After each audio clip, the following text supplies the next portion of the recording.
안녕하세요. 오늘도 사연살롱을 찾아주셔서 감사합니다. 저는 40대 초반 고2, 고1 남매를 혼자 키우고 있는 돌싱맘입니다. 벌써 친정아빠가 돌아가신 지 3년이 되었어요. 그리고 이혼한 지는 2년이 조금 지났는데 시간이 참 안 가는 것 같으면서도 문득문득 빠르다는 생각이 듭니다. 다들 느끼시겠지만 내 아이 키울 때는 시간이 참 안 가잖아요. 그러다가도 언제 이렇게 훌쩍 컸나 싶은 게 또 시간인데 벌써 큰애가 17살이라는 게 새삼 낯설게 느껴지기도 해요. 그리고 전 남편과 또 전 시어머니가 있었던 결혼 생활을 떠올리면 그 긴 시간 나는 왜 미련하게 참고 살았을까 스스로 한심하다 여기는 때도 있는데요. 저는 어릴 때 친정 부모님이 이혼하시고 홀엄마 밑에서 자랐어요. 제 아래 4살 터울 남동생이랑 같이 살았는데 엄마는 늘 바빴고 늘 불만이 가득하셨어요. 친정엄마가 이혼하면서 상처가 많으셨거든요. 그리고 미련하게 감당도 되지 않으면서 저랑 동생을 키우겠다고 친권까지 가지고 오셨는데요. 그러니 친정아빠는 홀가분하게 외국으로 나가 소식도 모르고 살았죠. 그러면서 저도 아빠에 대한 서운함이 짙어져 원망하게 되었는데 나중에 어른이 되어 생각해보니 엄마는 아빠가 늦게라도 용서를 빌고 돌아오길 바랬던 것 같아요.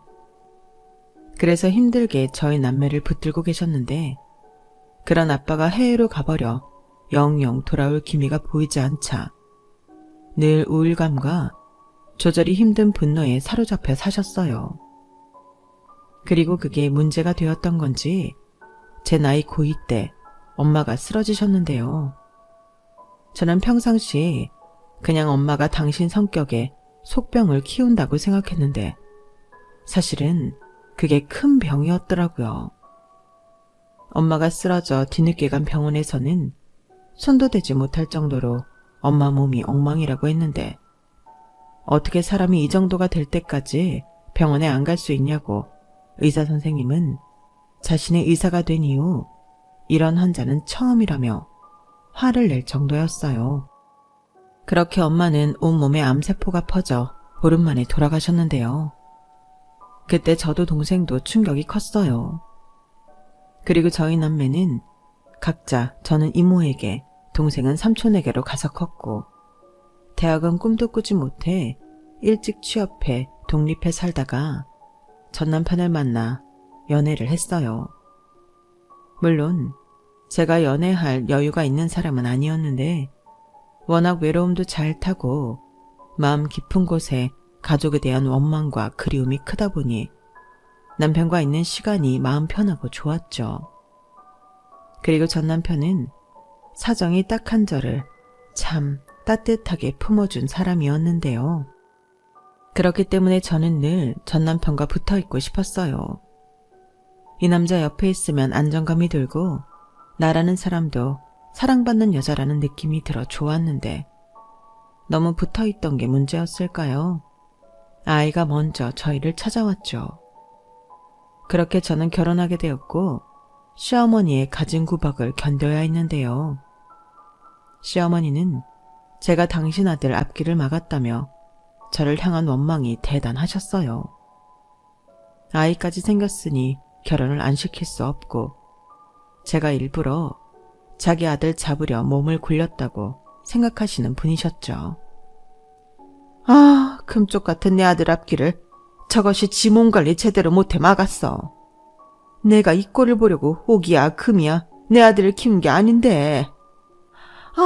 하나님 아버지, 이 억울함을 어찌하나요?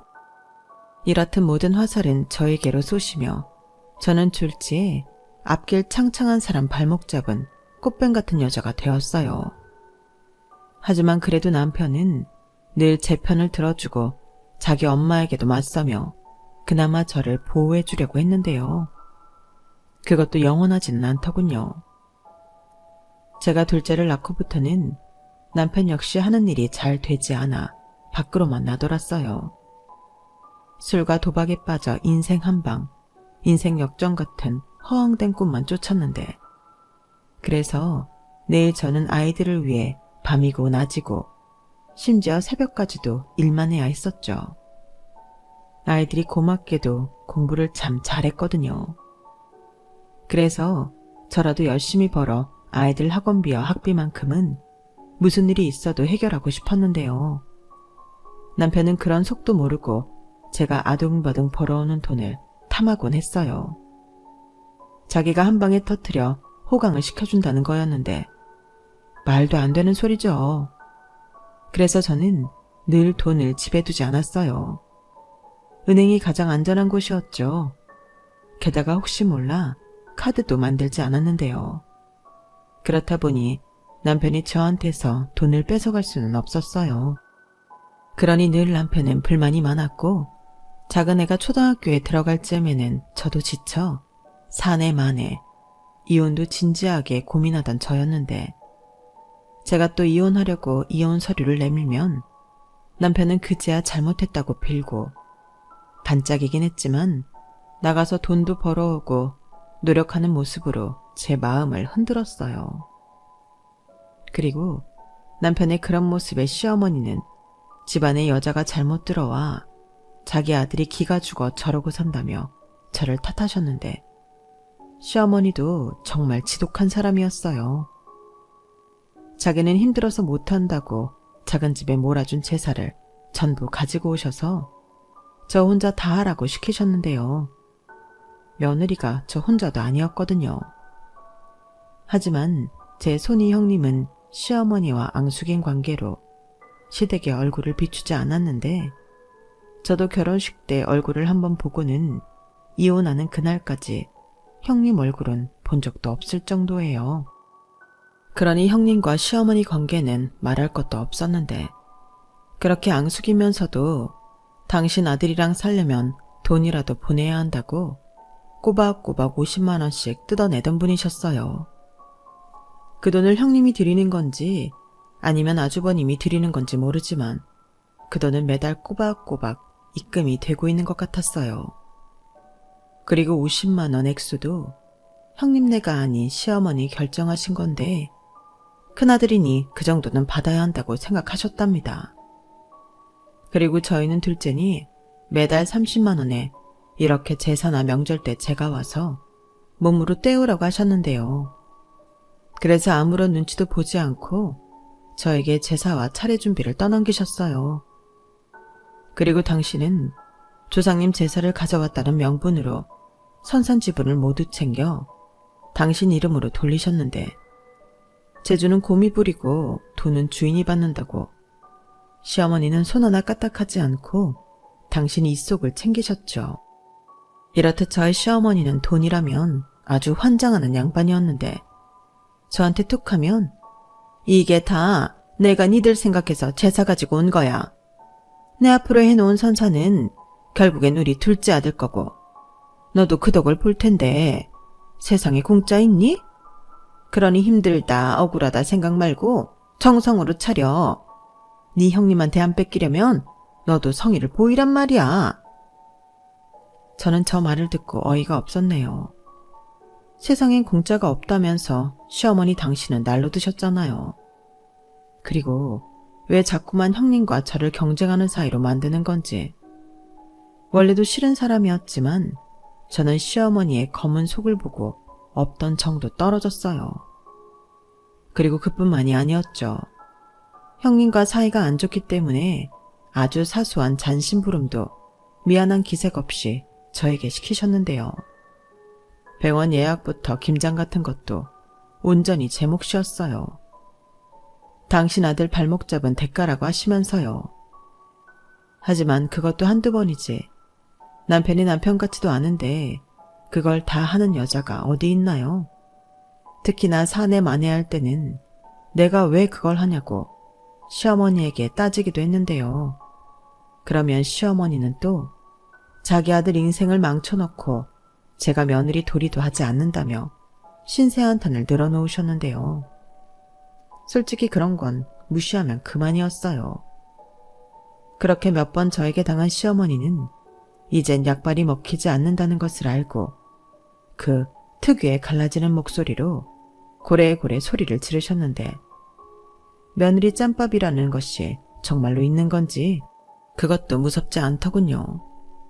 특히 정말로 남편과 갈라서야겠다고 결심을 했을 때는 목소리도 듣고 싶지 않아 전화도 받지 않았는데요. 그러면 시아버님이 나서서 이 일을 해결하려 하셨어요. 사실 저는 식구들 중에 그나마 시아버님을 친정 아버지처럼 따라갔거든요. 말수도 별로 없고 무슨 생각을 하고 있는지 영 모르는 얼굴을 하고 계시지만 제가 정말 죽겠다 싶으면 그때는 남편 대신 나서는 사람이 그나마 시아버님이셨어요.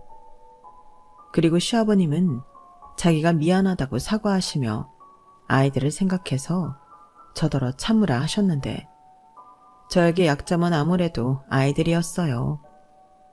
제가 이혼 가정에서 자라 불행했던 기억이 있기 때문에 제 아이들은 그러지 않길 바랬거든요.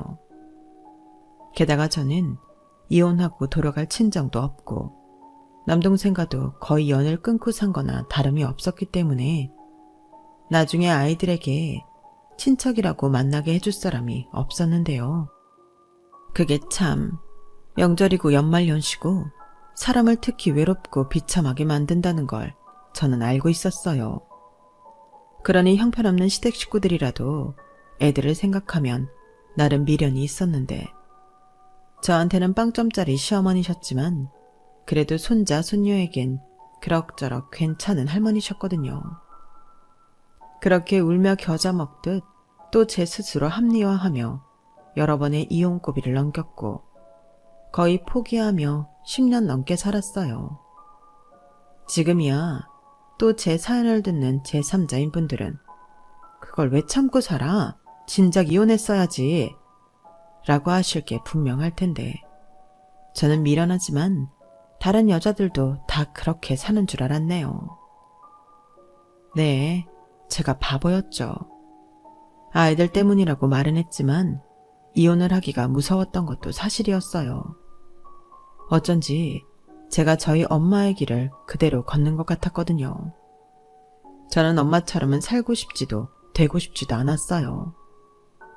그리고 아이들이 전부 중학생이 되었을 즈음 남동생의 연락으로 저희 남매는 참 오랜만에 재회를 했죠. 남동생은 그동안 제가 참 걱정되고 보고 싶었다고 했는데 다행히 동생은 잘 자라 회사도 좋은 데 다니고 나름 성공한 모습이었어요. 삼촌이 그래도 나 많이 챙겨줬어.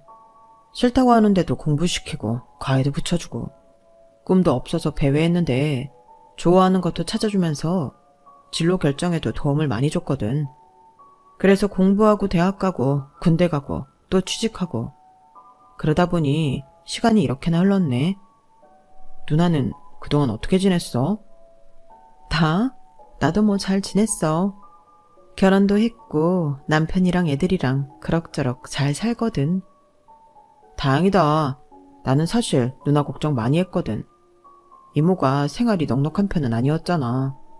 그리고 삼촌한테서 누나가 독립해서 나갔다는 소식은 듣긴 했는데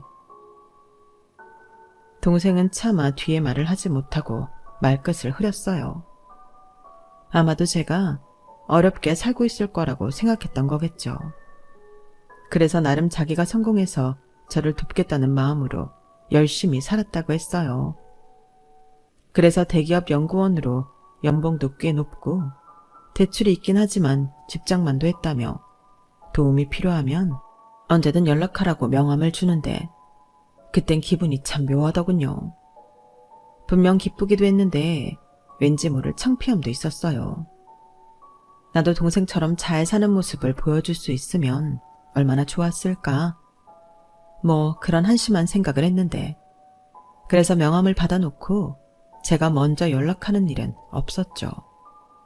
그리고 동생도 그런 제가 아마도 많이 낯설고 어려웠을 거예요. 그렇게 1년인가 시간이 지나고 동생에게서 또 연락이 왔는데 그때는 이미 머릿속에서 지워진 아빠라는 존재에 대해 동생이 먼저 말을 꺼냈어요. 엄마랑 이혼하고 해외에 나가 산다고만 알고 있던 아빠는 알고 보니 두바이에서 작은 사업을 하며 살았고 현재는 몸이 많이 좋지 않아 한국에 돌아왔다고 했는데요. 어떻게 하다가 동생에게 연락이 갔나 보더라고요. 그리고 동생은 아빠에 대한 나쁜 기억이 많이 없어 기꺼이 아빠를 만나러 갔고 생각보다 몸 상태가 많이 좋지 않은 아빠의 병간호를 자처하며 저에게도 연락을 했는데 저는 썩 내키지 않았어요. 엄마가 힘들어하고 불평불만 넘어 아빠를 그리워하고 기다렸다는 걸 알고 있었기에 괜히 아빠가 미웠거든요. 하지만 동생은 누나, 그래도 우리를 낳아준 부모잖아. 아빠 상태가 진짜 많이 안 좋아. 나중에 후회하지 말고 아빠 얼굴 한번 보러 와. 애들도 데려오면 좋겠다. 라고 했는데 마지못해 저만 아빠가 입원해 있다는 병원에 갔었네요. 솔직히 아빠의 얼굴은 이제 기억조차 나지 않을 만큼 다 잊었는데 앙상하게 뼈만 남고 검게 그을린 피부를 보니 눈물이 먼저 맺히더군요. 하지만 저는 제가 왜 그러는지 저도 제 감정을 이해하지 못했어요. 하지만 아빠는 그런 저를 단번에 알아보시고 하염없이 이리 오라며 손짓하셨는데 발이 움직이지 않았어요. 아무리 발을 떼보려고 해도 마치 누가 붙들고 있는 것처럼 움직이지 않았는데 이내 아빠는 씁쓸한 미소를 지으며 손짓을 멈추셨어요. 그렇게 저는 제 친정 식구들과 어색하고 불편한 재회를 했어요. 하지만 그래도 핏줄이라고 신경은 계속 쓰였는데 친정아빠도 나름 해외에서 고생도 많이 하고 저희 남매 걱정에 어떡하든 돈을 보내고 싶어 한국에 있는 가족들에게 돈을 송금하기도 했는데 그게 알고 보니 중간에서 저희에게 전달하겠다고 했던 친척들이 가로채고 저희한테 줬다고 거짓말을 했다더라고요.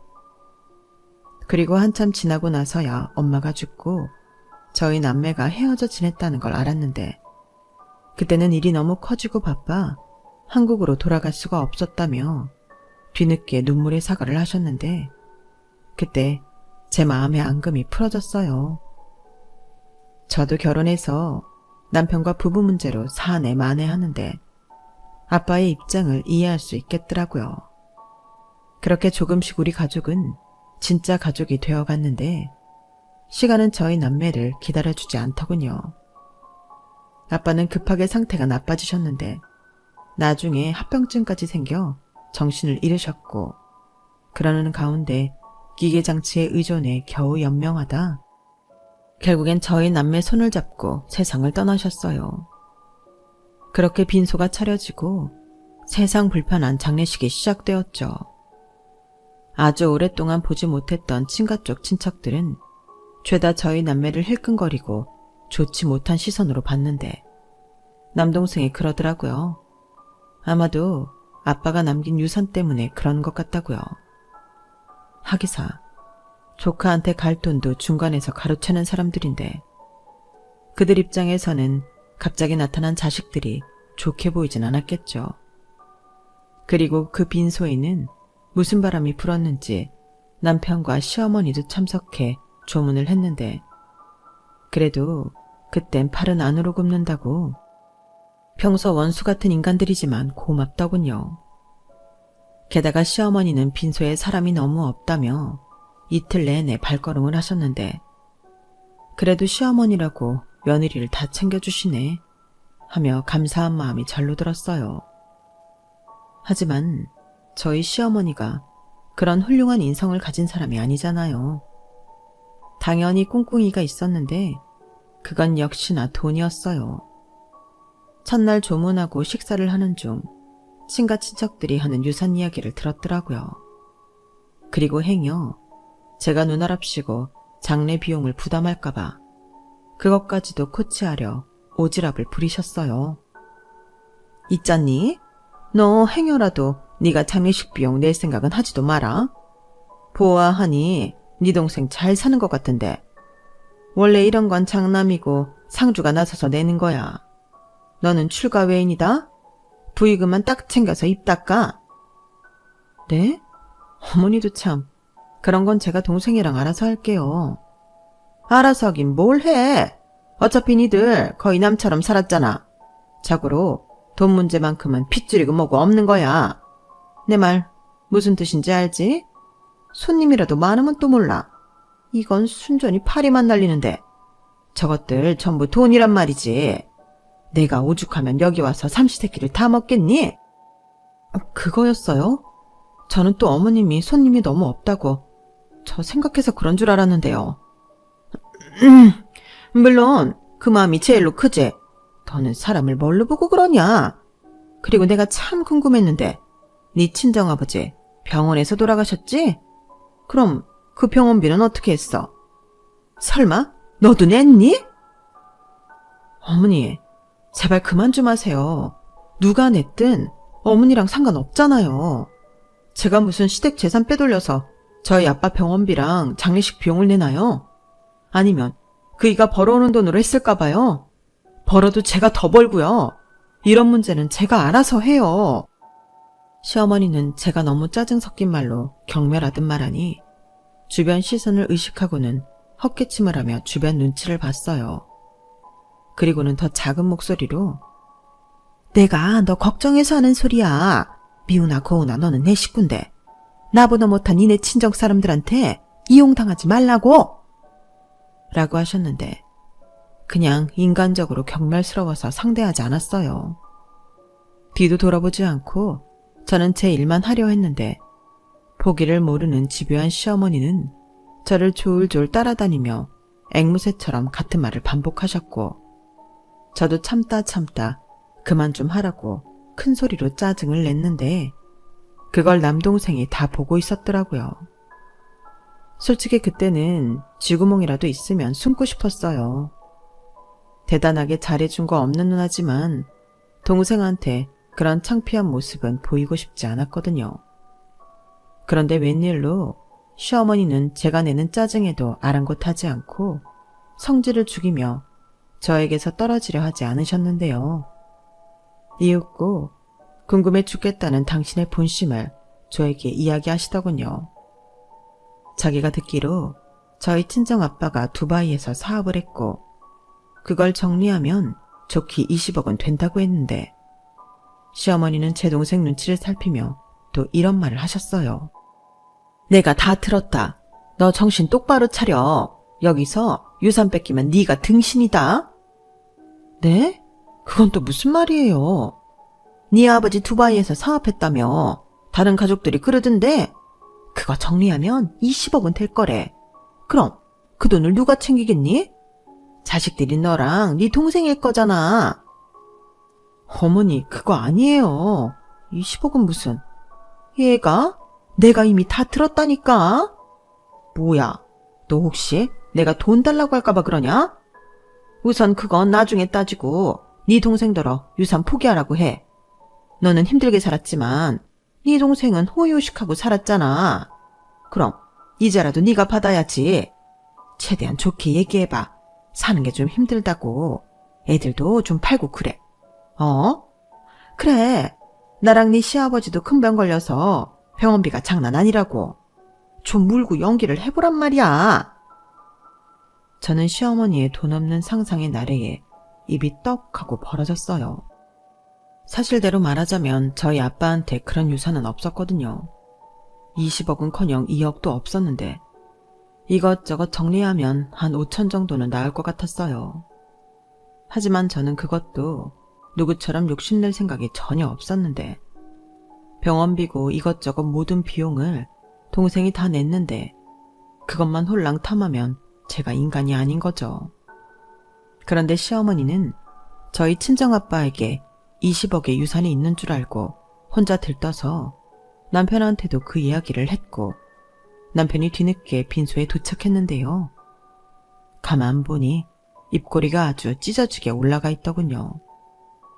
20억 만질 생각에 아주 좋아 죽는 거였어요.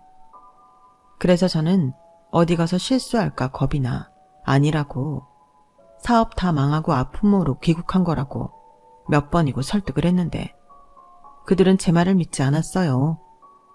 듣고 싶은 것만 듣겠다 이런 거죠. 그리고 그날 저녁 발인을 하루 앞두고 조용히 빈소에서 한바탕 난리가 났는데요. 글쎄 시어머니와 남편놈이 하지 말아야 할 말을 제 동생에게 했더군요. 아니, 나는 고생하고 산 누나를 좀 생각해 달라는 거죠. 대기업 다닌다면서요. 그럼 대학도 좋은 데 나왔을 거고 돈도 많이 벌었을 텐데 누나한테 미안하지 않아요? 내가 내 며느리가 힘들게 산 생각만 하면 가슴이 찢어져서 그래. 가슴이 찢어져요? 제가 어제 오늘 본 사돈어른은 그런 분이 아니신 것 같던데요. 무슨 얘기를 잘못 들으셨나 본데 유산을 포기하기 이전에 저희 아버지한테 그런 돈은 없습니다. 어허, 처남. 우리가 다 들었어. 이제 와서 딴 말해도 소용없다니까. 사실은 내가 좀 힘들어. 내가 잘 돼야 누나도 행복하고 처남 조카들도 잘 크고 할 텐데 여기저기 돈 문제 때문에 나 깜빵 가기 직전이야. 우리 좀 도와줘. 응? 언제 봤다고 처남 소리를. 그럼 말 나온 김에 매형. 우리 누나한테 좀 잘하고 살면 안 돼요? 우리 누나 너무 고생하고 사는 것 같던데 남편이면서 부끄럽지도 않아요? 뭐야? 이게 나를 언제 봤다고? 진정해라. 그러다 20억 날아간다. 그러지 말고 사돈총각, 우리 입장 좀 잘 생각해줘. 막말로 그 돈 없어도 사돈총각은 잘 살 수 있잖아. 우리 아들 말 생각하지 말고 누나만 생각해. 네, 사돈어른 말처럼 지금 보니 저희 누나만 생각해야겠네요. 여태 저희 누나한테 어떻게 하셨는지 안 봐도 알겠어요. 저 유산 포기 안 하고요. 누나도 포기 안 할래요. 당장 이혼하라고 할 겁니다. 뭐야? 야, 너 지금 나랑 해보자는 거야? 새파랗게 어린 게 너는 위아래도 모르냐? 어머님이 흥분하니 덩달아 흥분한 남편놈은 남동생과 조용한 빈소에서 주먹다짐을 했어요. 그리고 그 소란스러움에 빈소에 딸린 방에서 아이들과 쪽잠을 자고 있던 저는 놀라서 뛰쳐나왔고 음식을 나르던 쟁반을 들고 가 남편 머리통을 날려버렸는데요. 그 모습에 시어머니가 화들짝 놀랐어요. 그리고는 제 머리채를 잡았고 저도 질세라 시어머니의 뽀글거리는 머리를 힘껏 잡았는데요. 그땐 제 동생이 나서서 시어머니 손에서 저를 빼내주었죠. 그러고는 원수를 보듯 저랑 남동생 그리고 시어머니와 남편이 대치했어요. 그러는 와중에 저는 왜 이런 사달이 났는지 듣게 되었고 너무 어이가 없어 그 자리에서 이렇게 말했는데요. 헛수고 그만하고요. 저희 아빠 유산은 그게 얼마가 되었든 전부 동생 거예요. 동생이 준다고 해도 저는 받지 않을 겁니다. 저도 염치가 있어요. 누굴 자기들이랑 같은 급인 줄 알아요? 그러니 김치국 그만 마시고 당장 돌아가요. 그리고 당신 딱 기다려. 이젠 진짜 이혼하자. 미쳤냐? 내가 20억을 두고 너랑 곱게 이혼하게? 나랑 이혼하고 싶어? 그럼 그 중에 10억 나한테 줘. 고아 같은 너랑 내가 산 세월이 얼마냐? 그 정도 보상은 있어야지. 보상 같은 소리 하네. 보상은 내가 받아야지. 네가 나한테 해준 게 뭐가 있니? 그래도 인간 하나 보고 한 결혼이었는데 그것도 오래 못 갔잖아. 됐고 소송할 테니 준비해. 10억? 나도 구경이나 해봤으면 좋겠다. 저는 정말 이젠 끝이다 하는 마음으로 내질렀어요. 그러자 그 인간이 제가 돈이랑 남동생 믿고 설친다며 급기야 제 앞에서 손을 올렸고 그걸 본 남동생이 눈이 돌아 남편을 제압했는데 남편은 힘도 제대로 쓰지 못하고 쭈구리가 되더군요. 사실 저희 남편은 삐쩍 말라서 힘이라고는 없는 인간이었거든요. 그래도 연애하고 신혼 때까지만 해도 살이 좀 있는데 키도 작은데 살까지 빠지니 인간이 참 없어 보였어요. 그에 반면 제 동생은 키도 183에 딱 봐도 관리하는 몸이었는데요. 이건 뭐 처음부터 게임이 되지 않았죠. 그러자 이번엔 시어머니가 제가 휘둘렀던 쟁반으로 제 동생 등짝을 내리치셨는데 그땐 저도 가만히 있지 않고 시어머니를 밀쳤어요. 그러자 시어머니가 아이고, 며느리가 시애미를 잡네. 밖에 사람 없나요? 이 콩가루 집안 남매가 사람을 잡아요. 라며 소리를 지르셨는데 그때 큰아들이 이렇게 말했어요. 할머니, 소용없어요. 제가 아까부터 동영상 다 찍었고요. 이걸로 이제 우리 엄마 해방시켜 줄 거예요. 저는 몰랐는데 애들이 이걸 다 동영상 촬영을 하고 있었더라고요. 그리고 손주한테만큼은 잘했던 시어머니는 충격을 받으신 건지 넋을 놓고 눈만 깜빡깜빡 하셨는데요. 저희 남편은 저랑 제 동생을 폭행으로 고소하겠다고 난리를 쳤어요. 그렇게 막장 집안 싸움이 시작되었죠. 저는 동생의 적극적인 권유로 유명 로펌의 이혼 소송까지 같이 의뢰했는데 저희 아빠의 유산이 거의 없다시피 하다는 사실을 뒤늦게 한 남편이 싸울 가치도 없다며 이혼을 받아들였어요. 그러면서 돈도 없는데 남동생만 믿고 까분다며 저더러 멍청하다고 했는데요. 제가 얼마있지도 않은 아빠 유산까지 넘기려 하니 저한테 나중에 후회할 거랍니다. 후회하고 자기를 찾아와도 소용없으니 애들 전부 데리고 자기 인생에서 꺼지라고 했는데 애비 노릇도 하지 않으려는 인간에게 저는 아무런 미련 없어 가지고 있던 거 전부 다 들고 그놈이랑 이혼했어요. 그놈은 재산 분할해야지 왜 다 가져가냐고 지랄 발광했지만 생활비도 뜨문뜨문 가지고 오고 제가 모든 걸 해결하며 살았다는 게 통장 거래 내역에 다 드러나 얼마 있진 않았지만 전세 보증금은 온전히 제 몫이 되었어요. 그리고 그놈에게 양육비 필요 없으니 죽을 때까지 얼굴 보이지 말라고 했는데요. 그때 마음을 아주 굳게 먹었죠. 무슨 일이 있어도 애들은 잘 키울 거고 저 역시 애들 옆에서 오래오래 살 거라고요. 그런데 동생이 먼저 저에게 손을 내밀었고 이제라도 같이 살자고 했는데 동생한테는 아주 오랫동안 연애를 한 여자가 있었어요. 그리고 2년 정도 후에 결혼을 할 생각인데 그때까지만 가족으로서 같이 살자고 하더군요. 그래서 저도 좋다고 했어요. 동생한테 뜨신 밥 한번 해주진 못했는데 장가 가기 전에 뭐라도 해주고 싶었거든요. 그리고 동생은 저 몰래 제 통장에 1억이라는 돈을 넣었는데요. 그 사실을 나중에 알고 불처럼 화를 냈어요.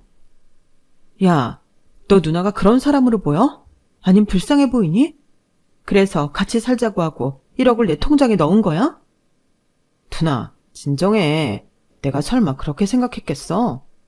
나는 그냥 누나도 그 정도는 받아야 한다고 생각해서 그랬어. 사실 나 누나가 이모네 집에서 고생하면서 사는 거 알았거든. 근데 나는 힘이 없어서 누나를 도울 수 없었잖아. 그래서 나중에 누나 만나면 준다고 모은 돈이야. 물론 그 돈이 1억은 아니고 아버지 유산 얼마 되진 않지만 똑같이 나눠야지. 누나도 딸이잖아. 그리고 나도 늦었지만 삼촌 노릇 하고 싶고. 저는 동생의 말에 눈물이 먼저 나와 더는 화를 내지 못했어요. 그리고 동생은 잘 사는 모습으로 그 돈 갚는 걸 대신해달라고 했는데 애들을 생각해 그러고 싶었죠. 그리고 제가 잘 살아야 동생과도 앞으로 자주 보고 살 수 있다고 생각했는데요. 그날 이후 제 인생은 조금씩 변했어요. 저는 동생 결혼할 때 제대로 누나 역할을 하고 싶다는 마음과 아이들을 위해서라도 저는 성공하고 싶었어요. 그래서 아주 오래전부터 꿈만 꾸던 가게를 차렸고 제 가게는 제 꿈이 가득한 카페였는데요. 딸아이가 큰 도움이 되었어요. 원래도 손재주가 좋고 사진이며 컴퓨터며 못하는 게 없었는데 어찌나 야무지게 홍보 영상을 만들어 인터넷에 올리던지 그 덕을 아주 톡톡히 봤다니까요. 그렇게 순식간에 오픈한 지 얼마 되지도 않았는데 사람들이 몰려왔고 저는 너무 기쁘고 감사한 마음에 서비스도 주고 매 순간 친절한 응대를 했는데 그게 또 좋은 이미지가 되어 제 가게는 잘 되었어요. 덕분에 투자한 돈도 전부 뽑았고 저는 매달 1,000만 원 가까이 되는 순수익을 올렸는데 너무 바빠서 직원을 둘 수밖에 없겠더라고요. 그래서 저는 다른 것보다 인성과 인상이 좋은 직원 위주로 뽑아 지금까지도 가게를 잘 운영하고 있는데요. 이제 며칠 뒤엔 동생이 장가를 가는데 동생 신혼집에 5,000만 원을 보태줬어요.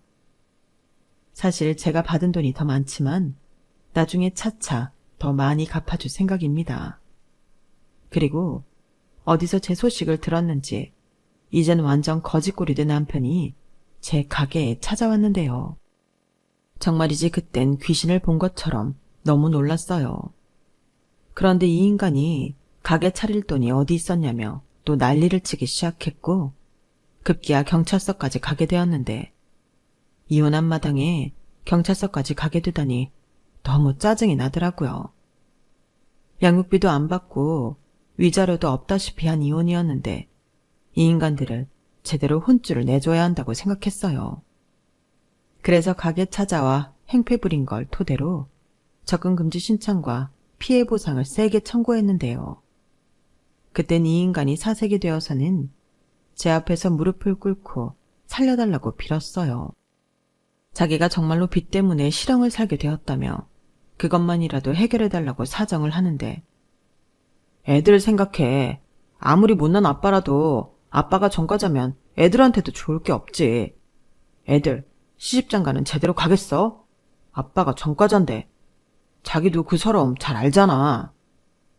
이딴 말을 입에 담아 제 속을 뒤집어 놨어요. 그래서 그딴 걸로 내 새끼 인생 안 망가진다고 또다시 나타나 내 인생 방해하면 그땐 지금보다 10배 배상금을 청구하겠다고 했는데요. 그러자 그 인간은 난데없이 저를 사랑하고 있다며 합치자고 했어요. 사실은 그 말을 하고 싶어서 찾아온 거라며 딸애가 만든 가게 홍보 영상을 봤다고 하더군요. 그리고 시어머니도 얼른 저를 다시 데려오라고 성화를 부렸다고 했는데요. 기가 막히고 어이가 없었어요. 그렇게 구박하고 못살게 굴더니 이젠 제가 돈 좀 버는 것 같으니까 저를 어쩌지 못해 모자가 안달이 났더라고요. 그러면서 슬쩍 장인어른 유산이 사실은 좀 있었던 거지? 그러지 않고서야 어떻게 나랑 이혼하자마자 카페를 차려서 대박이나? 하는데 시원하게 그놈 급소에 발차기 해주었어요.